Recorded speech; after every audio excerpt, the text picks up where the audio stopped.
we were from the field. That is why you see us dressed like this. But Daniel is our good friend, and we have had him a number of times speaking to the midwives of Uganda. So we really are delighted to be here to support this double book launch. And personally, I am also very happy to be here. The conversations that have been in this room, I could really relate.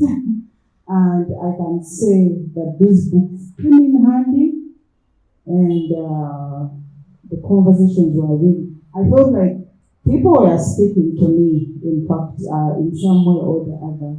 So I'm so much happy to be here and to hear from the great speakers and the great panelists here. Thank you. Thank you very much.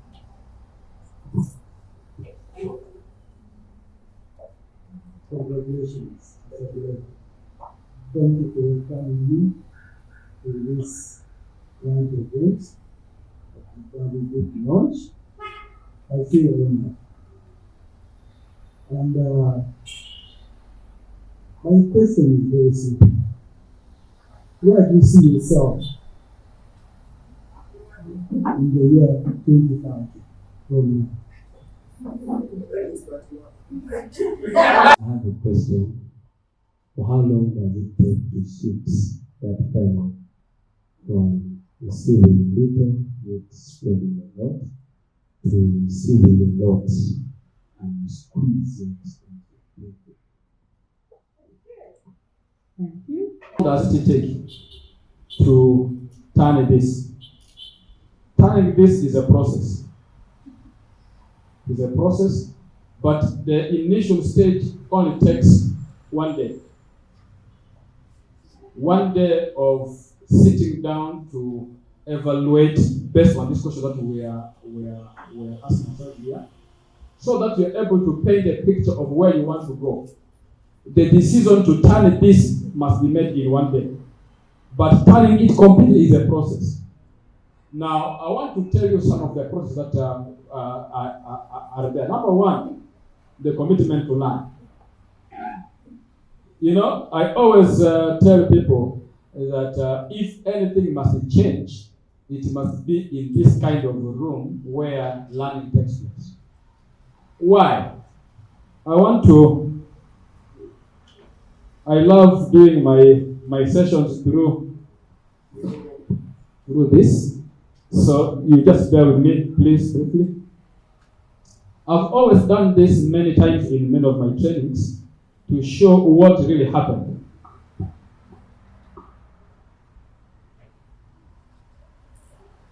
Now, this is learn, right? When we commit ourselves to learning, in fact, in one of the chapters in a book by choice, you will get to a place when I made a commitment that I must change, it took me time to look for information. It took me time to look for what is taking place where. Which training is happening on finance, because my issue was I want to change my financial life. So now what happens? When we choose to learn, after learning, time will come when we earn. There is no way somebody can earn without learning. And the learning is two-way. There is both formal and informal ways of learning. But the commitment to learn is one of the processes that I took personally. That's why in this book you will see how I will trade sometimes. During that time, Bwana Patrick Pitatura was doing some programs every week at his hotel for free. All you do is bring yourself. So I will travel from Masaka because I wanted knowledge. I will come and hear his stories. I will come and hear how he made it. And some of those learning experiences and sharings helped to shape some things. Then two, I made a commitment to learn from individuals, also from institutions. So that's how I got the zeal to also be trained by Bank of Uganda in financial literacy. And by God's grace, out of the 68 so far, I am number 65 of the master trainers. trained by the Bank of Uganda. But the process continues. It is a process. But the commitment, the idea that I must change it must happen in one day. And I pray in this room, even through the conversations here, somebody will make it so that my life must be different. Question was whether I see myself in 2031. I'm not getting it because political seasons. I want to go with the political season. One of the things that I saw myself is actually I did it in my speech here. Not because of time, I will not be able to do it, but I will be able to just pour out some of them. One of it is to see that individuals are empowered with financial stability. Professionals are aligned with their true identity. Societies where success is defined by purpose, not title. Families thriving through intention. So even when we want to see these things happen, it must happen. The change must begin with me. So for me, the launch today is the beginning of a society that values wisdom, purpose, financial responsibility. Don't shave. Those days I will tell them, shave me like that one. But nowadays I just tell him, look at the shape of my head, shave my head the way it will look good. Why? I must be me and authentic. So for me, that is the whole thing. What do I want to see within me? I want to see my true self come out. Because many times we are suppressed, our true identity is suppressed by circumstances, by pressure around. But for me, that is the whole journey I want to take. Concerning the issue of, my sister talked about the program of Guru. By the way, I've been running programs in the Guru. I've done programs within the district. I've done programs deep in the villages. Even beyond the Guru, I've been to Amur. I've been to here. Is that in Uganda? Yes. Why? We want to see change. Like you rightly put it here, people of West Nile and the Northern Uganda have been victims of war, have been victims of so many devastations. But we want to see that there is still something that they can point to. Not. I am very willing. Though I used to go there on my own, now I know I have a sister who will be bringing me home. So for me, Northern Uganda and the West Nile is home. As a matter of fact, for the last 13 years, I was doing what I was doing, but within Central. It is until 2021 that I decided that I must go back home because I must see this change happening in West Nile. And I was challenging him the other day, and now I am also crossing borders because we want to take Ufla to Congo because I've also been engaging people in Congo as well. Because West Nile, Arua is in Uganda, Aru is in Congo. And then the other side, you go to South Sudan. So we're just, connected within there. So we want to see change even happening within our society. So I will openly be available. My brother talked about the issue of partnership. Yes, that is the reality, and those are the conversations that we must happen. We must have. And one of my recommendations that I have actually put here is that it is my desire to see some messages. Number one, to us who are leaders, to us who are in positions of authority. Let's see that let's promote financial literacy and mentorship at our workplaces and institutions and organizations. I'm glad some organizations are taking it up. Number two, we want to encourage authenticity in workplaces.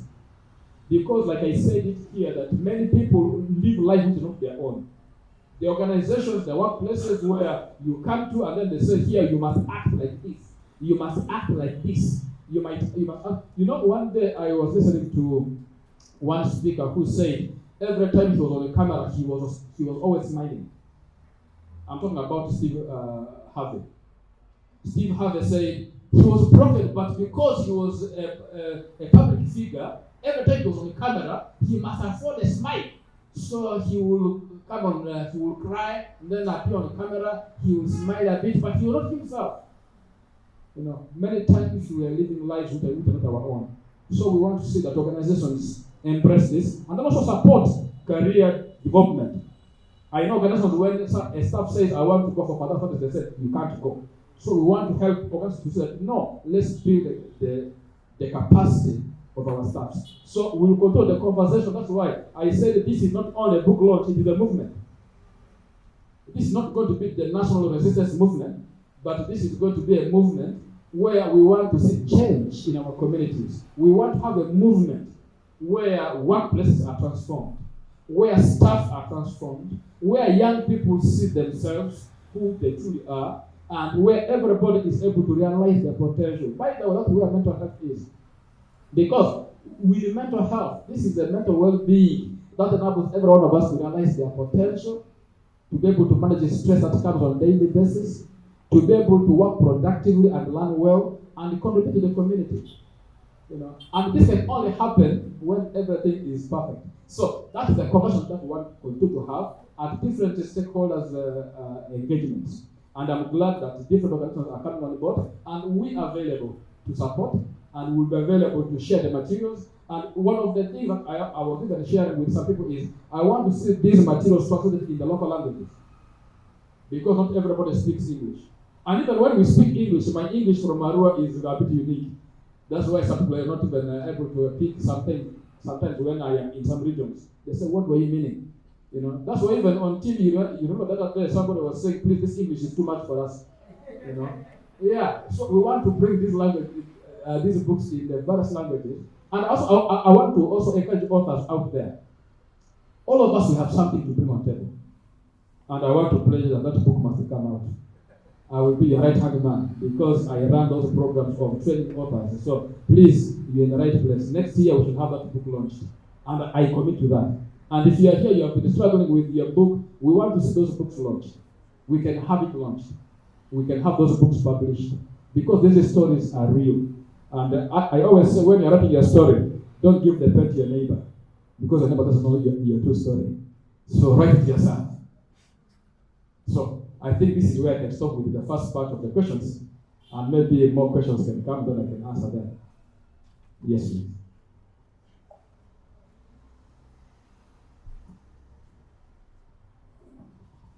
Allow me to sit. We are being very busy in the field. Mine may not be much of a question, but I would like to say it's not a loss for coming today, because this conversation has touched many areas of life. When you talk about retirement, I'm also here, soon retiring. Because many times when people hear retirement, they feel, people start hiding their ages. They don't feel that they should talk about retirement. But it is true. One day, you must live where you, like for us who are in the formal sector, you have to live and go to another life, as you say, transitioning. You transition into another.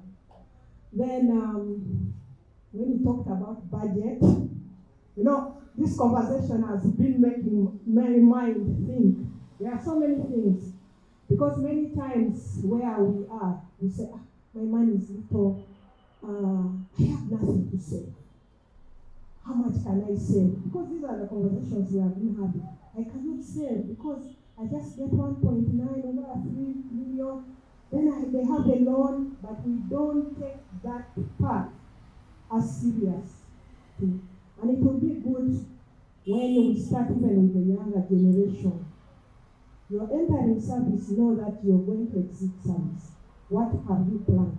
How much have you saved? Because you just get salary, you go to a supermarket, you buy what you don't plan for. By the end of the day, you don't have money you're borrowing. So, because in our field, you see many of us are suffering with mental health because of the financial part of it. That's why sometimes we are very rude. People think we are too bad, but someone has no money, the children, that's the stress of not having the money. When you talk something about a job title, we need that in our field, because when we are there, I'm in charge. I'm sister in charge. But who are you? What do you have? Even sometimes our subordinates have more than us, but we are there on a subordinate. So today is a learning point, but I'd like to say that I would like to join this a student of financial literacy. Yes, I want to be one. Thank you. On retirement, this is how I've been telling people about retirement.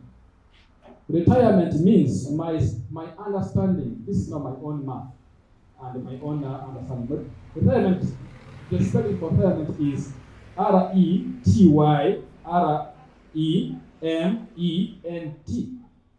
Meaning, when you retire, all you do is you change the old tires. You put on a new tire. And that's what I want to do for all of us. I pray all of us are going to just renew the tires. To remove the old tire, put on a new tire. That is the tire that we are referring. So that you're able to have a new energy, new move to the desired destination. So, yeah, thank you for that. And we are here to support. And I will make sure, by the way, we are having, we did a training for TOT in Arua, and we're going to organize another one. And when we organize, I'll let you know, so that you can be one of the beneficiaries of this training. And Chairman, I'm trying to see that we can take this conversation even beyond, because a lot needs to be done. Financial justice needs to reach all corners. And we have the people here, potential, who can actually take it at different offices. Thank you. Daniel. Thank you.